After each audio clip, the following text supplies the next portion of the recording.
A segunda parte do livro de Pessoa se chama Mar Português e ela é iniciada por uma... Ops, caiu o livro. E ela é iniciada por uma epígrafe latina que é Possessio Maris, ou seja, é a posse do mar. É a parte do livro que vai tratar do período dos grandes descobrimentos marítimos, dos grandes navegadores, e a gente vai ter 12 poemas aí listados nessa parte, tá?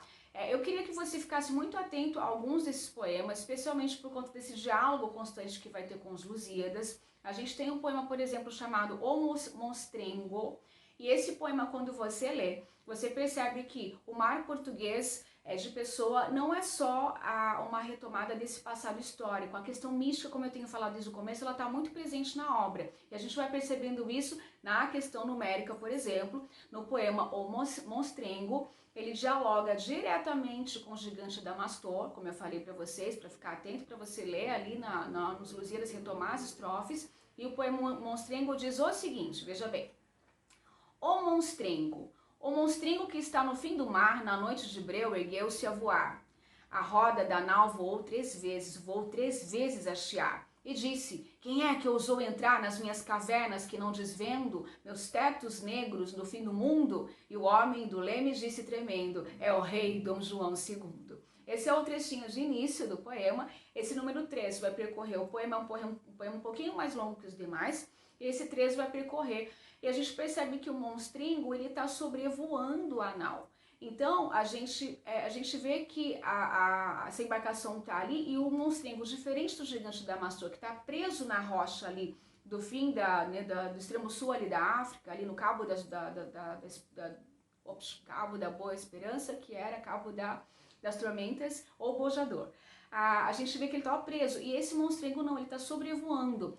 E, segundo os estudiosos em Portugal, o nome deste poema não era o monstrengo, era o morcego. Então, pensando na imagem simbólica do morcego, e pensando que o número 3 está marcando aqui o espírito aqui, está dando a atmosfera ou o tom desse poema, a gente vê que essa questão do 3, novamente, ligado à Santíssima Trindade, ligado à questão mística, ligado a céu e terra, e que esse morcego está sobrevoando, a gente vê aí elementos opostos ligados à questão divina, né? Pensando no monstrengo, como morcego, como um símbolo aí do mal associado com aquilo que o imaginário coletivo cristão, especialmente, criou ao longo dos séculos. Então é bom a gente ficar atento porque é um poema que dialoga com os Lusíadas, mas ele tem umas peculiaridades que vai distanciando também dos Lusíadas. Eu não falei para você no começo do vídeo, mas acho que é legal falar, acho que é primordial falar na verdade. Uma pessoa,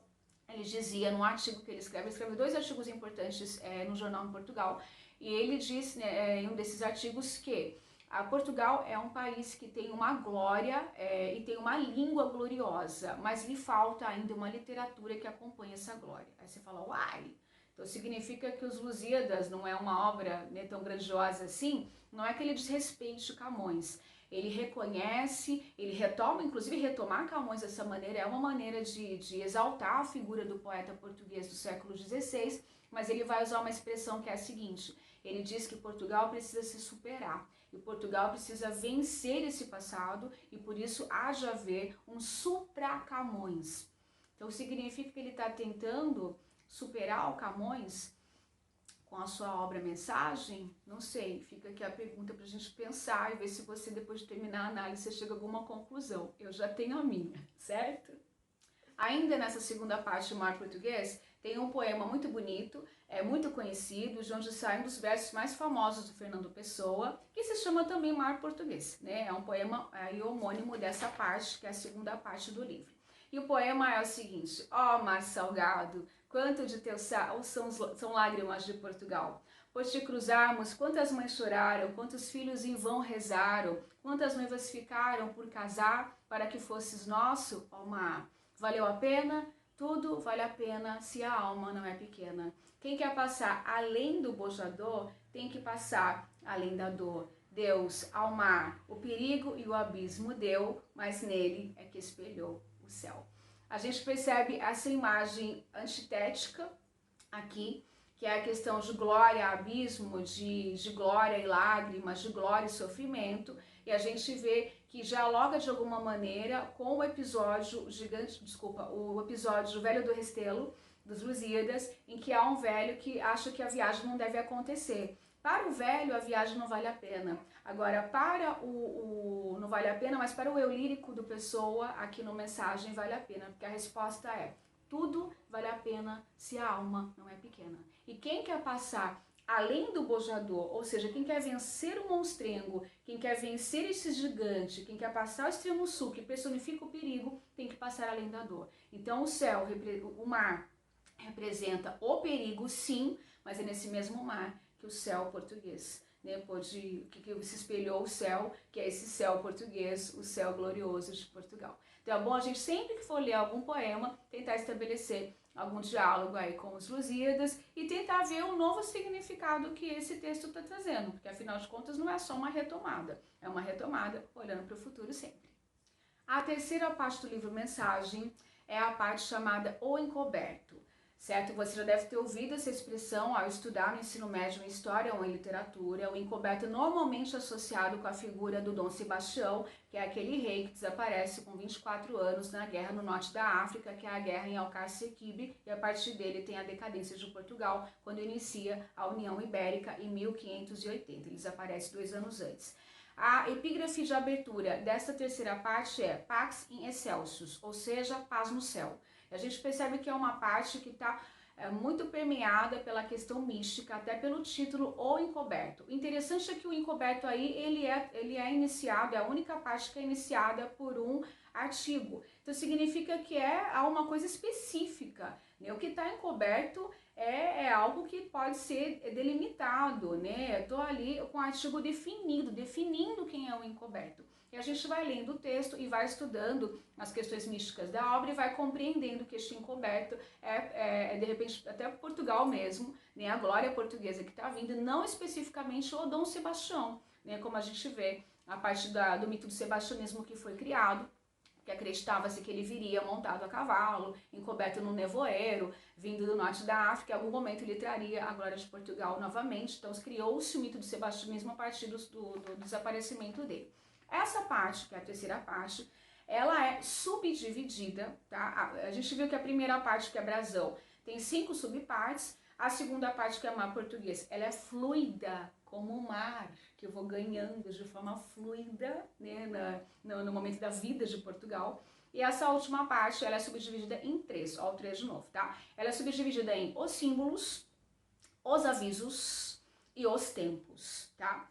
Esta terceira parte, que é subdividida em 3 partes, como eu falei, ela tem alguns elementos místicos muito importantes, principalmente no que diz respeito à segunda subparte, que são os avisos. São 3 avisos que são dados por 3 arautos, ou seja, aqueles que proclamam a paz ou trazem alguma notícia sobre o futuro, e esses arautos estão associados, 2 deles estão associados com o mito da história de Portugal. Um deles vai ser, os nomes dos 3 poemas são o Bandarra, é o primeiro, o segundo poema é Antônio Vieira, e o terceiro poema se chama só Terceiro, não tem nome, e quando a gente lê, a gente acaba chegando a uma conclusão a respeito de quem é esse terceiro profeta, né, que são 3 profetas que vão profetizar o futuro de Portugal.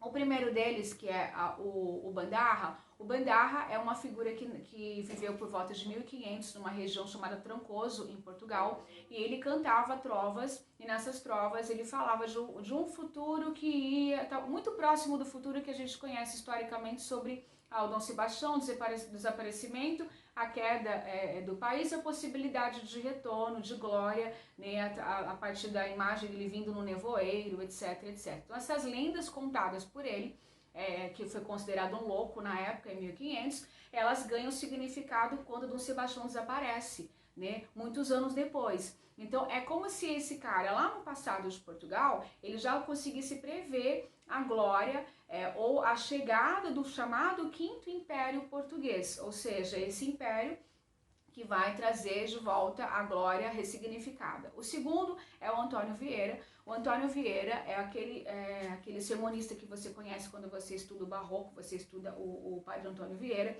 O Padre Antônio Vieira, ele vai escrever um livro que o nome do livro é História do Futuro, e nesse livro ele vai falar de 5, ele faz uma interpretação dos 5 reinos célebres, né, que estão associados com o sonho daquele rei de Babilônia, que é o Nabucodonosor. E o Nabucodonosor, ele tem um sonho com uma estátua gigantesca formada por vários elementos, entre eles o ouro na cabeça, a prata, bronze, ferro e barro. E o padre Antônio Vieira, ele vai fazer uma interpretação desse sonho, e nessa interpretação dos sonhos, ele vai associar cada parte dessa estátua a um império. Então ele vai falar do primeiro, que é o império dos assírios, o segundo, que é o império dos persas, o terceiro, que é dos gregos, o quarto, que é dos romanos, e o quinto está por vir. Então esse quinto império, que tem inclusive um poema na última parte do livro, que é o Encoberto, tá? Ele se chama O Quinto Império mesmo, lembrando que essa última parte é subdividida em 3, então o Quinto Império é o segundo da primeira subparte, tá? Então esse Quinto Império seria o próprio país Portugal que vai conseguir a sua glória novamente. Então o Antônio Vieira, que constitui a segunda subparte, né, vai também estar associado com este poema O Quinto Império, que está nessa primeira subparte da última parte do livro, que é O Encoberto. Você está compreendendo? E o que tem a ver, então, essa questão do 5? O 5 tem a ver com essa questão do Quinto Império, o 5 tem a ver com as quinas que a gente vê no começo do livro, com a subparte lá do brasão, que se chama as quinas, que tem a ver com a história do primeiro rei de Portugal, chamado Dom Afonso Henriques, que vai para uma batalha em Portugal, e ele era muito cristão, e antes da batalha ele faz uma oração, e ele tem uma visão, ele vê Cristo, e nessa visão Cristo fala com ele que ele vai conseguir vencer a guerra no norte da África ali contra 5 reis mouros, e quando ele vencer, ele vai poder adotar as 5 chagas de Cristo, né, os 5 símbolos que evidenciam o sofrimento, né, o sacrifício de Cristo pelos homens, que são as 5 chagas que marcam a sua cabeça, né, os seus braços, a sua perna, os seus pés, né, e o seu peito, quando ele foi crucificado. E essas 5 chagas vão ser adotadas nos escudos de Portugal, posteriormente vão ser adotadas ali nesse brasão, que é a primeira parte do livro, e que hoje está na bandeira de Portugal, por exemplo.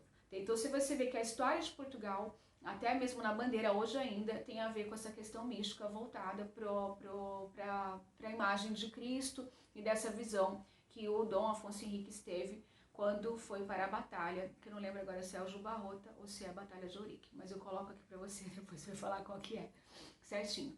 Então significa que, novamente, para a gente fechar a análise dessa obra, a gente tem um livro organizado em 3 partes e que está marcado por números bastante simbólicos, e esses números têm a ver com a história e com o misticismo que envolve Portugal ao longo dos séculos, certo? Na última parte, a gente tem, dentro desses 3 aí, que eu falei, os 3 profetas, né, um é o padre Antônio Vieira, o outro é o Bandarra, que é essa figura, né, que fazia suas trovas sobre profecias de Portugal. O último se chama Terceiro. E o último, quando você vai ler esse poema, né, que é o terceiro aviso, né, na última parte, que é o Encoberto, e o terceiro, ele começa assim: escrevo o meu livro à beira-mágoa.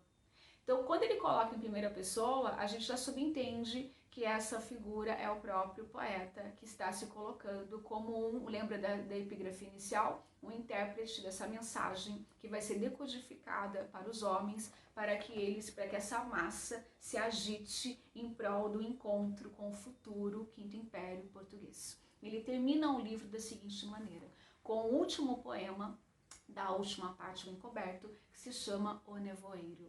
E no último poema, O Nevoeiro, o eu lírico deste livro importante, Mensagem de Fernando Pessoa, afirma o seguinte: Quinto, Nevoeiro.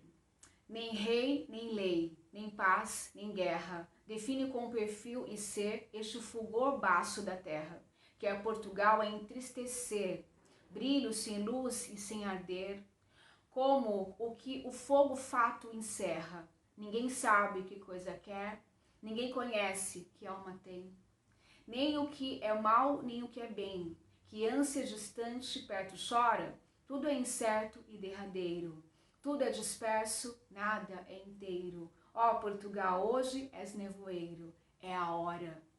Valete frates. Ele termina com essa saudação, que é uma saudação que significa saúde de mãos e pode estar ligado com essa ideia da massa, como a gente tem falado desde o início do vídeo, que é como se fosse convocar ou saudar os irmãos, né, nesse espírito nacionalista, ao encontro do Quinto Império, que é o país, que é Portugal. A gente percebe que há um certo tom de melancolia nesse poema. Isso lembra um pouquinho o epílogo da obra Os Lusíadas, em que se afirma que pátria que está metida no gosto da cobiça, ou seja, tem um tom de melancolia do eu lírico, do eu épico, lá nos Lusíadas, como se ele percebesse que Portugal ia encontrar sua queda. A gente percebe esse tom melancólico também no Pessoa, mas ele fala que é a hora. Ele termina o livro dizendo é a hora, ou seja, valete frates, vamos irmãos, saúde irmãos, porque o Império Português está por vir. E assim termina o livro.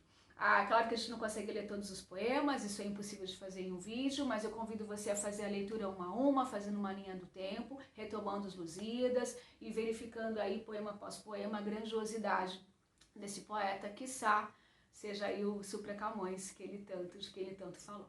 Espero que você tenha gostado, bons estudos para você, boas provas de vestibular, beijinho, beijinho, a gente se vê, tchau, tchau.